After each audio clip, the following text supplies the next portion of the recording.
Hey everyone, welcome to another session of Exploration Tech. My name's Adam Toronto. We're extremely excited to be joined by Damon Pistulka today. He's one of the managing directors over at Exit Your Way. And we're extremely excited because this is an area we haven't really covered or touched on yet. And I really think it'll fill a gap for a lot of our viewers. And we're going to be talking about exiting your business today. But before I get too far ahead of myself, we'll start with some introductions. Also want to thank Damon. You're an awesome LinkedIn contributor. I appreciate your presence because you're always willing to help out and jump on somebody else's, content feed for the day and share your knowledge. And we're extremely grateful to have you today. So wanted to thank you for that. And I'll pass it to Lori so she can introduce herself. Yes, thanks. Yeah, I'm really excited about the conversation. So a little bit about me. I started Brilliance in 1998. My background's in computer electrical engineering. What most people remember about me is that I worked at NASA Johnson Space Center as a flight controller for the space shuttle program before I started Brilliance. I ended up meeting my husband at NASA. He also was a flight controller for the space shuttle program. And through a job promotion that he had when he eventually went to work for Rockwell Automation, we ended up in Milwaukee, Wisconsin. And I was trying to figure out what could be as cool as space. And so I decided to start a web development company. That seemed like a neat place to be. And over the years, we've grown. My husband, Dave, left his job at Rockwell 10 years ago, and now he leads our development team. We're a team of 23, and we specialize in helping manufacturers and distributors implement digital commerce solutions as a part of their growth. And along the way this last year, I met Damon. I had the opportunity, Damon, to join you on one of your shows and got to know more about the work that you do with manufacturers and distributors, and just really was excited to have the opportunity for you to share your expertise with our audience and viewers, because as a business owner myself, I know how important this topic is. And also, I think a lot of people don't know enough about it. I've learned quite a bit from you. So I'm really looking forward to you sharing your expertise. I'd love to let you introduce yourself, Damon. All right. Well, thanks, Adam. Thanks, Lori. Again, Damon Pistulka, Exit Your Way. The name kind of says what we help people do in a lot of cases. And really what we do is help people think about their exit and what they want that to look like, and then create the business that will facilitate that. And along the way, what most business owners don't realize is that the chances of selling a business are very low overall. And even if the business makes a lot of money, I mean, making millions of dollars doesn't necessarily mean in revenue and profits, either way you look at it, doesn't mean that you're going to necessarily sell your business or in most cases, sell it for nearly the money you want. And we worked with private equity and investment owners, growing businesses, fixing them and making them so other people would want to buy them for investors. And now we do it for private owners. And then we help them sell the businesses when they get to the size and they're ready to do it. So we love it. It's an absolute thrill when we get through the process, because the process is tough. And then we've got one that's nearly getting close to the end now. And we always speak quietly about it because, getting to the end is a lot harder than getting, but we've got one that's really close now. But and it's always exciting. And the most exciting and the most rewarding time is when you get that call. The wire transfer it hit my account. Yeah, exactly. And not necessarily because of the money, but because of the culmination of the work. And how much work went into it. Yeah, this person that I was talking to a couple months ago, we were in a meeting. We were up in Seattle in one of the buildings, and we were having a meeting with the buyers of the business. And the meeting got over, and he said, this is really cool because this is a culmination of my life's work. So fun stuff. Yeah, no, it's wonderful. Before I give you the first question here, Damon, also some quick housekeeping items.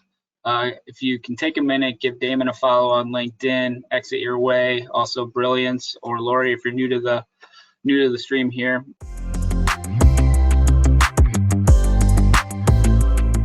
During our prep call, when we were talking about a lot of building a buyable legacy, and you mentioned one thing that really struck me, and you said, why is it so important for business owners to actually start with the end goal in mind in the process? Could you elaborate on that, please? Well, yeah, because the thing that business owners do a lot of is planning or running their business, right? But if you don't understand where you need to go, you can get to that end and realize I'm not where I need to be. And this is someone making not very much money, people making a lot of money, because there's different goals that you have for what's after this. And I'm not talking about just people that are retiring, because honestly, most of our clients are not retiring. Most of our clients are in the process of doing this so they can sell their business, realize those gains, and then do something else. Maybe it's sort of working after that, but a lot of them have some different things they want to do. And this is something that people really need to think about. What does my next look like? Am I going to start another business? Do I want to start an endowment fund or some other charitable contribution that I can make a difference in a different way? Really thinking about that number, going out to your financial advisor and going, okay, this is the way I live now. Give them all the details of that. How much do I have to do what I want to in my next? Because I guarantee you that is a lot more than you think. And then you have to look at, what is my business worth today? Is it going to fuel my next, or is it not? That's the starting point for everyone. Just because you don't know, and you need to have that knowledge, because otherwise you get up to the end and you go, okay, I'm going to sell my business for $10 million. It's going to be awesome. Life's going to be great. You get to the other side of it and you go, oh, I netted out $6 million, and because of taxes and blah, blah, blah, blah, blah, and all this other stuff. And I look and I go, oh, my income from my $6 million every year doesn't nearly fund my next, like the cash flow of the business did. Yeah. And this is the critical question you need to answer. Whether you're selling, you're succeeding, whatever you're going to do with your business, is know that number, know your number. And in private equity, they do. The investment owners, they know what's our number. You got to get it to 75 million because in value, because that's where we got to get to get our return. Right. Privately held business owners just don't think about that next and what that exit looks like. And then you work back from there, and we can talk about the other parts of making the business look like that and that. But that is the fundamental question that business owners need to answer, because I can guarantee you, getting up to the end and realizing that you're going to have to make significant life changes, or even worse yet, I'm stuck in the business because I can't afford to leave. Yeah. Those are horrible situations to be in. Yeah.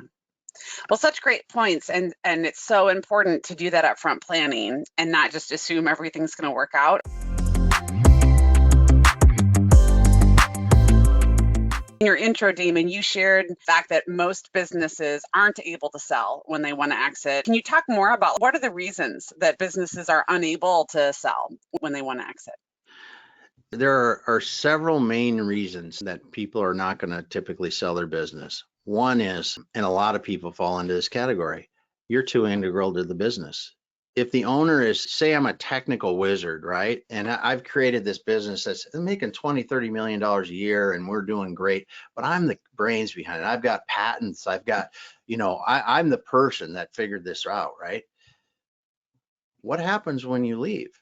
If someone buys that company from you and you leave, what happens? How are you going to continue that innovation? How are you going to continue to grow that business? Because the value today is the baseline for what you get paid.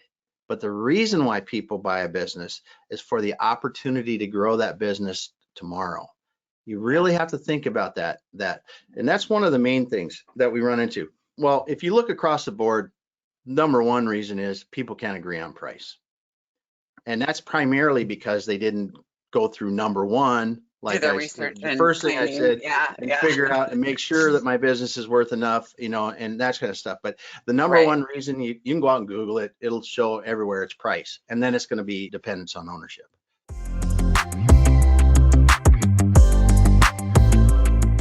Now, are there 3 or 4 takeaways that a business owner could do to make their business more attractive to these buyers as they're kind of coming in? Yeah, the first one is try to get yourself out of the daily operations of the business. If you can get yourself out of the daily operations and begin to manage the business, that's the first step. And depending on the size of the business and your eventual buyer, that changes a little bit. And we can talk about those details as well. But really, one of the first things is to get yourself out of the direct operations of business. Make it so you can take a 2-week vacation and you come back and you go, you're checking in with people and everything went relatively good. And you weren't on 100 phone calls with people panicking. You have to be able to step away and do that. And that's one of the first things to do. I remember in our prep, you did mention a little bit about, and hopefully this is enough for you to go off of, but essentially showing potential buyers that you're kind of in a position to be able to create some growth in the business to increase that value. This is key because you as the seller need to understand the risk profile of the buyer. And the buyer looks at it today and they go, okay, you're making $5 million a year net income, say. And today I'm the seller, right? I'm in the business now. I've been in the business 15, 20 years, sometimes longer. My debts are paid off. I've got cash in the bank and it's just running good. It's been making money. Things are good on my life, right? So that same $5 million turns into, say, it's a $30 million purchase. So now on the buyer side of that, I've got someone's invested probably $6 to $10 million of equity, cash into the business, and then I've got a $20 million loan on top of that. Now that $20 million loan, I have to pay back. We're all on the hook for it. The investors and I are on the hook for it. Right. How much stress does that add on the buyer to grow that business? Because it's a completely different risk profile. Because now I look at my business, my income, and on that $5 million, I'm making 400 and some thousand a month. I don't have a big payment as the seller. As the buyer of that, I may be paying $200,000 or $300,000, 400,000, 200 or 300, whatever. I'm trying to think on the fly how much it would be. But just imagine I'm paying 200,000 of that every month towards a loan. And just imagine now, if your business had one bad hiccup, how would that affect your ability to pay that and pay everybody else and keep the business going like you want? It's a whole different mindset. So when you look at growth, the buyers really want to see the growth going in the business, that it's growing. Because as a seller, you can be sitting there for umpteen years chugging along at the same level because over time you've paid those loans down, kids, college is done, I've got my second house, whatever the heck it is that you're doing with it, that's all gone. That your worries about those kind of taking care of that, the startup capital and funding your life are largely behind you. But that buyer is on a different journey. Even if they're an investment buyer and they want to go forward, they still have this big loan payment. So when we come back to growth, what that does, it gives them confidence that if I'm on a 15, 20, 25% growth rate, if something bad happens, I still have growth to overcome that. I still have growth beyond that to be able to pay that debt down if there's a problem, because it's all about risk management, right? They don't want to go into a risky situation and potentially lose. And someone that's buying a business, less than 20 million, if it's a search fund business buyer, we're talking about a CEO that's backed by investors that's going to go in and buy. They're putting their name on the loans, right? It's not like a private equity group that's got, managing partners, investors behind them that they all can stand a loss. This person they're putting their name on the line, and it could significantly impact their future. Yeah. So the growth, the customer base, if you have one customer, you've ruled out your chances of selling to almost everybody else other than somebody that understands that industry and that customer really well, and just so many things. But that growth is key, because if you've got a nice solid growth trajectory rate, it lessens their risk of buying that business. I think it's such a good point. And what's interesting to me is that your recommendations are actually, to me, they're kind of related, right? In the sense that the owner shouldn't be too integral to the business and making sure that the business can run without you. But many times to be able to create the kind of growth you're talking about, also the owner shouldn't be too integral to the business, right? It's hard for a business to scale and create that growth. At Brilliance, we've, worked through EOS and traction, and then that requires creating processes and being able for the system itself to run without some key people, right? Yeah. So it just takes a lot of work. Yeah. I spent the previous 2 hours this morning working on implementing systems in 2 different companies. So we're working through that on a daily basis in our business, because that part of creating a business that's viable beyond the ownership is so key in selling valuable businesses. We work with a lot of manufacturers and distributors. That's kind of our niche. And obviously we work with digital commerce and ERP. Do you see a benefit for those businesses to be staying current in terms of technology and growth? Especially when you're talking with sometimes multi-generational businesses, they just kind of do things similar to the way dad did them or mom did them, and things don't really change. Could you talk a little bit about how that factors into these valuations and attractiveness for buyers? They're literally running their business into a dead end. That's the easiest way to say it. Because again, put yourself in the shoes of the buyer. And if they want to debate it, they can. There's no one that I talk to that debates the fact that we have to be selling differently today than we did 20 years ago. And if you haven't kept current with that, you're going to get hammered in the buying process, because in the buying process now, people are looking at things like, well, how does your website attract employees? How do your marketing systems nurture new clients? Does your website speak to employees? They ask these things now. Why don't you have a LinkedIn presence?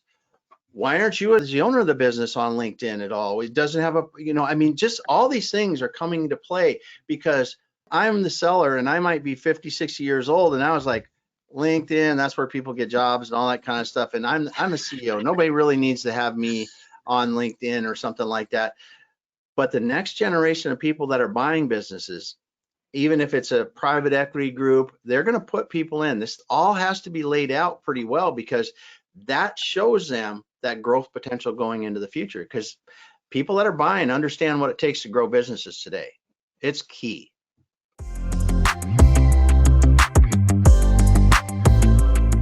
So, Damon, it's clear to me that there's a lot of work here, right? And I'm curious, how many years before a business owner wants to exit should they be planning for? I mean, I know we started with begin with the end in mind, right? But I'm assuming you should at least be started by this point.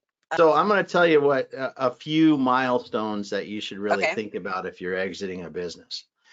If you're exiting a business and you're going to sell your business for more than $10 million, you need to be talking to tax people 7 to 10 years ahead.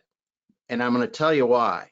There are ways, and I don't know the specific ones, but if someone wants to talk to me, I can get you the right people, that you can restructure the way you're giving, the way you're doing things with your business to literally reduce the tax implications of that sale by millions of dollars.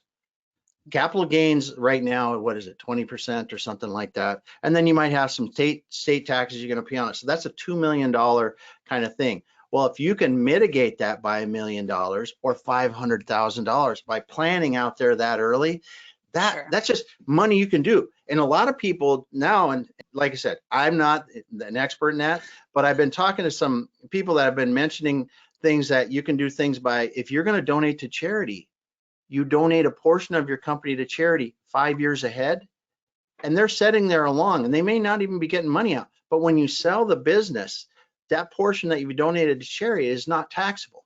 And may not be saying it right. I'm not an investment advisor, all that other junk. But the point is, talk to people, plan ahead, right? Yeah, plan ahead. So you look at that, because there's some things that need a 5-year gestation period before they're going to be right in the tax world. And I'm constantly amazed at the ways you can significantly impact with that much time ahead on the tax implications. The part about getting your business ready to go, it's really how quickly can you structure the business so it's growing well and get yourself out of the business. Those are the two things. And if you can do some other things to work around the management team, you'll generally want to do that. And that really gets more into the type of buyer that you're going to be selling to, because with our clients, we like to go, okay, your business is like this, the size is going to be like this. You're going to sell this probably into a search fund buyer. And the search fund buyer is someone coming to you that they will be the CEO. And they've got investors behind them. So your business needs to be set up with a really solid second level management team. The CEO position needs to be well defined. The owner can be in that CEO position now and running the company like that. That's a great way to position that company. If I'm in a company that's got 5 million or 10 million in EBITDA profitability every year, that is going to probably sell to a different kind of buyer. You get into a certain level and you could sell to a really big public company, you could sell to a private equity firm, but that kind of company really needs to have a CEO and an executive management team that can plan and execute a 5-year strategy. And they're doing it now, because that buyer is not going to come in and say, oh, I'm jumping in this business. No, that buyer wants to sit on the board. They want to reap the returns of that team that's in there working. The search fund buyer now, they want to come in as that CEO. They want to take the vision that's there, refine it, and put their own spin on it and move forward with it. Those are key things depending on the size you're going to do. And then if you're in a smaller business, sub few $1,000,000 kind of thing, get your management team as good as you can. Get it running the business so you're not, again, you can take a vacation. Because the other thing that you want to remember, no matter what size business you got, is that you do not want to have a crappy job as the owner, because nobody wants to buy their way into a job where they got to work 150 hours Right. and Yes. and not make any money, So Right. that's my Yeah. little bit of advice there.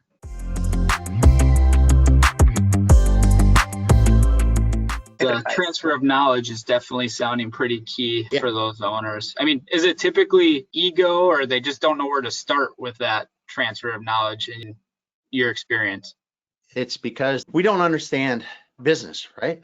We understand if I'm great at CNC machining or I'm great with aerospace composites, I build a business because I'm good at that. I can fabricate stamping tooling.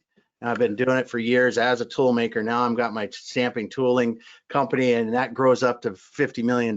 They don't understand as that I'm a technician or I'm good at something, but I really haven't studied how do you build a business? Because after a certain point, you have to create an organization that can kind of live and breathe on its own. You mentioned it, Lori, systems, processes, and the people that start the business are often, as EOS says, visionaries. They see where the money is, how to go make a money. But then when it comes around on the backside of that, to put the processes and systems and people in place and get everybody moving together, that's a very hard thing for a lot of people. So when you see a business that is started by someone and it's about the size that it is, whatever that is, and this is, I'm not talking 100,000 or 500,000, I'm talking there's $50 million businesses out there like that. Yeah.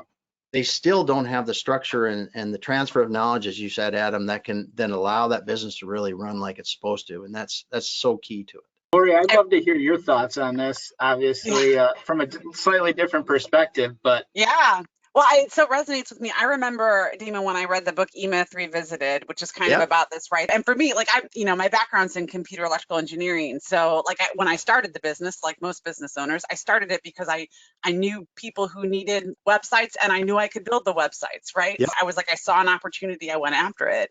But to your point, that's a good way to create a job for myself. Yep. That's not sufficient to build a business. And so I had to learn, I worked with a business coach to learn like the difference between creating a job for myself and creating a business that can run without me. And like, we're still working on that. And to your point, like that's a lot of work, right? I mean, that's not something you can do in a 3-month period, or even I would say over a year. Like that, it takes a lot of time to invest in building up that team around you. So, and you mentioned one thing.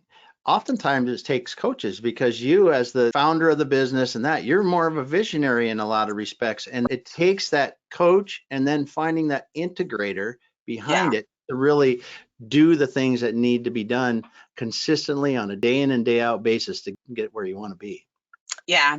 I mean, you have to end up recognizing like the fact that you're going to need other people and that like you can't do it. I think one of the challenges, at least speaking for myself, is that most entrepreneurs tend to be good at flexing into many different things, but they also have to own that they're not going to be the one to do this all by themselves, right? That's for sure.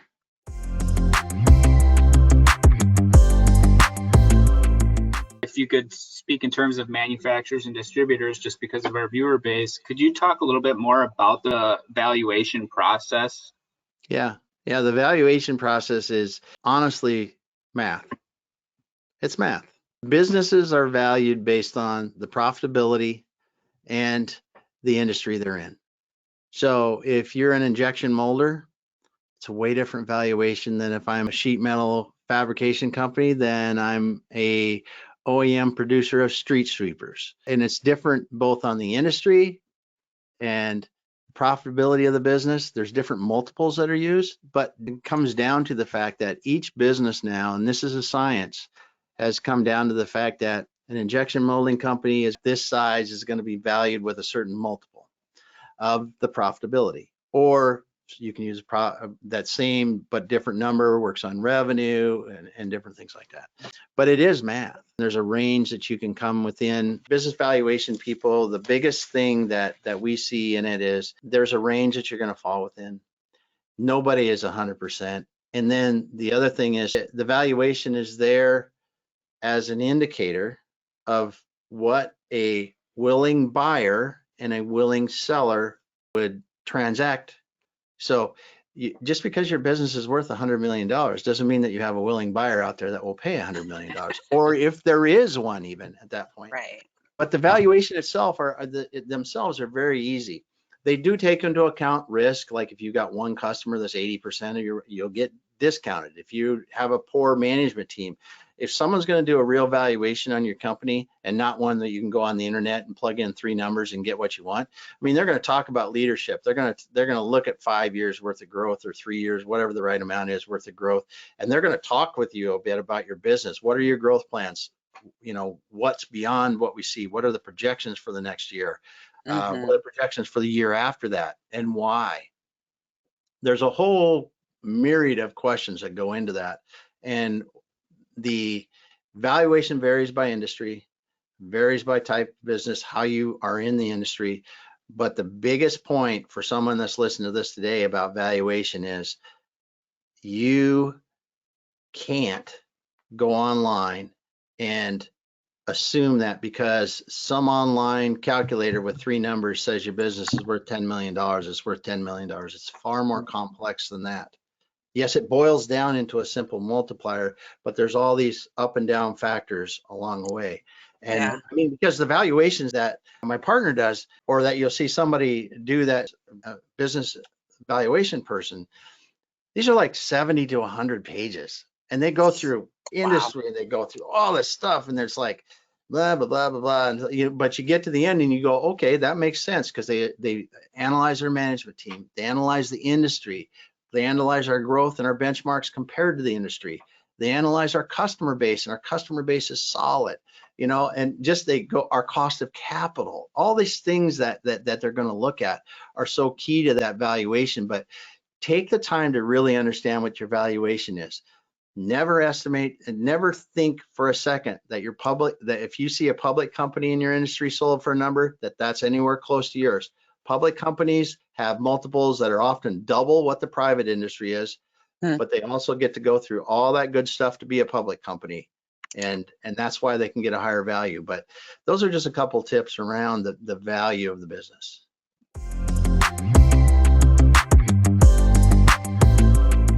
I know business owners who are planning on selling to their kids, right? Maybe they have a vision for becoming employee owned at some point, or selling to a few key employees, or there are lots of different options, right? So can you talk more about, I know you've referenced different types of buyers, but with the different options that are out there in terms of exiting, do you still need to do the same level of preparation regardless of how you're planning to exit? There may be other options for exiting. I'm sure there are many options for exiting, but yeah, share your thoughts. Good questions. Those are great questions, because you are essentially selling it to a buyer in that situation, right? Right. Your kids aren't going to want to come into a business that's not attractive to them, not growing and vibrant. Right. I mean, even if they're in it now, I mean, are they really going to want it? Or is it just going to be in this slow decline? And I think from a legacy standpoint, it's even more imperative for the owners to get into that thing and really get into it and bring their children along, for the simple fact that you want the legacy to go. Now let's look at the financial part of this. I also want to take money out of this business. Right. That business has to pay that loan just like any other buyer. Right. And you don't, because you're so concerned about legacy, the risk for you in succeeding to a child, the financial risk may not be the same, but the risk inherently, personally, that you want them to do well, you want your business to do well with the coming generations, is way higher risk. And you need to really put more effort into it, I think, if you're going to succeed in business. Because honestly, if you're cashing out and somebody else takes it, do you really care if it's there in 10 years? If you'd want to, but does it? Right. Does it impact the legacy of your family? No. Right. So if you're succeeding, you're doing it that way. you're selling it to your kids basically, unless you're just going to give it to them, which that doesn't happen in sizable business a lot, because you may want to take money out for charity, other things. Then when we talk about the ESOPs, and we've helped people in this before, ESOPs, you're selling to a buyer again. And I'm not a technical ESOP person, so I will give the generalities. You're basically convincing someone that manages an ESOP that they are going to invest into your company like any other investor. So the same things apply. The risk is there. You're taking money out. There's a loan that the business has to pay off. Yes, there's tax advantages. There's other things around that. But in the end, you have to have a business that someone will invest in and put their money into. It's different type of buyer, and it's awesome when it works, but you can often, as a seller of a business, it happens a lot in general contracting companies and large construction companies, and that's where we've helped one do that. But engineering firms, where you've got a group of technical people working together, and it works well. You have to have $1 million or more in wages, I know that, for the ESOPs, but you have to convince basically a bank or someone like that that's managing ESOP money that they can invest. And you have to go through the same things that you would with another buyer. And oftentimes you can get more money, but it's usually scheduled out over time, a lot longer time. But if you're patient and you're confident in your people in your business, and you can do that, say maybe I can get $10 million selling it on the street today, I might get $15 or $17 million selling it to ESOP, but I get my money over 10 or 15 years. Sure. It might be better for you, your family over time, because this also comes into play as generational wealth. Really, how do you treat it if you are creating generational wealth, and a whole other thing. But selling to these different people is not much different. The big takeaway for me is, regardless, the planning and that effort is still all required. Really important. Identify the buyer, plan appropriately.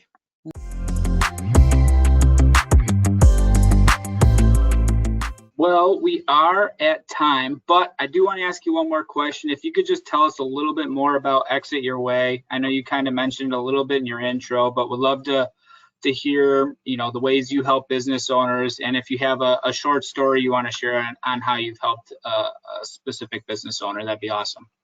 Okay. Yeah. Well, Exit Your Way is specifically was created by myself, my partner, Andrew Cross, after we'd worked for investment owners for a long time, and really desired to do it for private owners, because what we saw after working for private owners, then working for investment owners and coming out, is that the investment focus and really growing that value to a goal, and creating and realizing that financial gain from that has a lot of good and applied, and can really allow people to really create the life they want after their business from that business.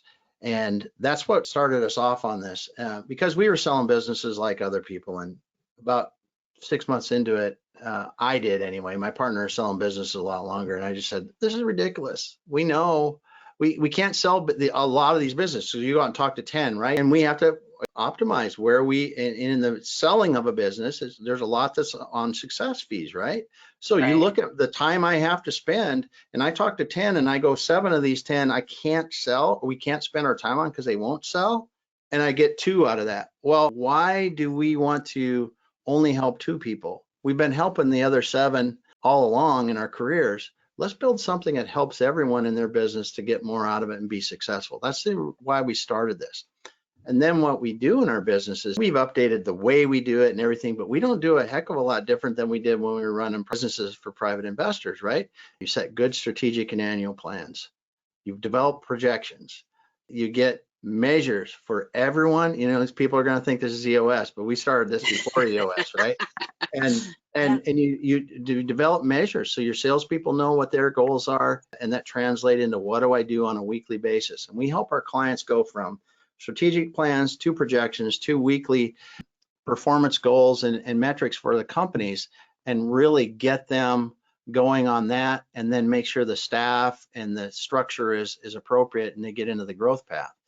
And we've been able to, in several different industries, we typically are in manufacturing and e-commerce. We get really good growth, I'll just say that. And honestly, our average growth in value is well over 10x in 3 years of the original value. Wow, We don't that's say that on a basis because we've started with some that are pretty bad, but you know, generally, if someone works in their company for 2 years, if they can't double or triple the value, there's something wrong. They're not doing something right. Mm.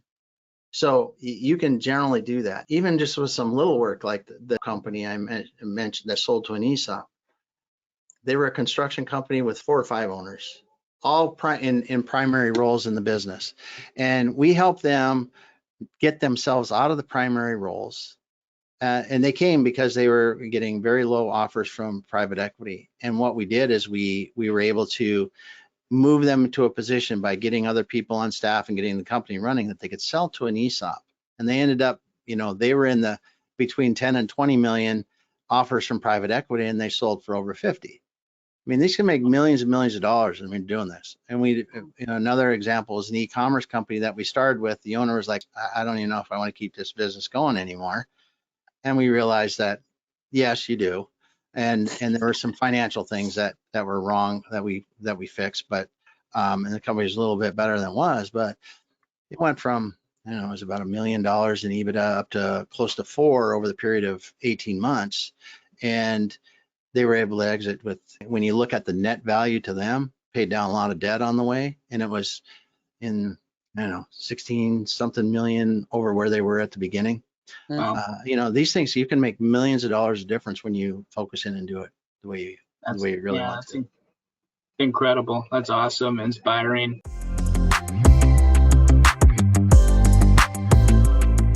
Lori, I'll let you share your closing thoughts. Damon, really appreciate it again. Thank you for joining us.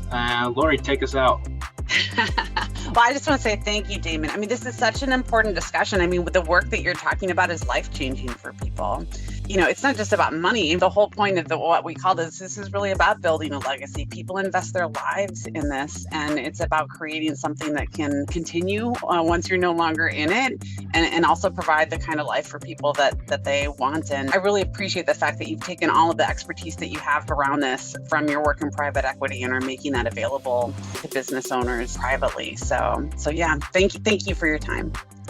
Well, thanks for having me. I really appreciate it. And we enjoy what we do. It's a passion of ours. And like I said, when we see our clients be successful, it's just such a thrill to be able to help people do what they want to do. Awesome. Thank you. Bye, everyone. Thanks. Bye.